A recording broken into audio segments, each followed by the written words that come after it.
എന്ത് പറ്റി? തൊണ്ട കുടുങ്ങിയാൽ എന്തോ ചെയ്യണ്ടേ? ഇത് രണ്ട് രീതിക്ക് കുടുങ്ങാം. ഒന്ന് ഭാഗികമായിട്ട് കുടുങ്ങാം, ഒന്ന് ഫുള്ളായിട്ട് കുടുങ്ങാം.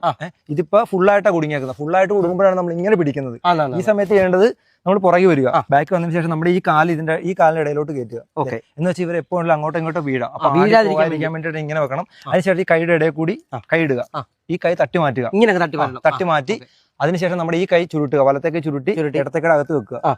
എന്നിട്ട് ഈ പൊക്കിളും ഈ നമ്മുടെ വാരിയൽ തീരൂല്ലേ, ഇതിന്റെ രണ്ടിന്റെ ഇടയിലായിട്ട് ജെ ഷേപ്പിൽ നമ്മൾ പ്രഷർ ചെയ്യണം. മേപ്പോട്ട് നല്ല പ്രഷർ ചെയ്യണം. അപ്പൊ നമ്മള് ശരിക്കും ഇങ്ങനെ ചെയ്യുമ്പോൾ തന്നെ വാ തുറക്കും എന്ന് വെച്ചാൽ നമ്മളിപ്പോ രാവിലെ എന്തെങ്കിലും കഴിച്ചിട്ടുണ്ട് അതുവരെ പോകും. അത്രക്ക് പവറാണ് ഇത്. നല്ല പ്രഷർ ആയിരിക്കും കൊടുക്കേണ്ടത്. അത്ര ഇവിടെ പ്രഷർ വരും. അപ്പൊ നമ്മൾ എന്താണോ കുടുങ്ങിയിരിക്കുന്നത് എന്ന് വെച്ചാൽ അന്നനാളത്തിലോട്ട് പോകേണ്ട ആഹാരം ശ്വാസനാളത്തിൽ കുടുങ്ങിയിരിക്കുമ്പോഴാണ് ഇങ്ങനെ പറ്റുന്നത്. അപ്പൊ ഇങ്ങനെ പ്രഷർ ചെയ്യുമ്പോൾ എന്ത് ചെയ്യും? ആ കുടുങ്ങിയിരിക്കുന്നത് 90% ചാൻസ് പുറത്തു വരും.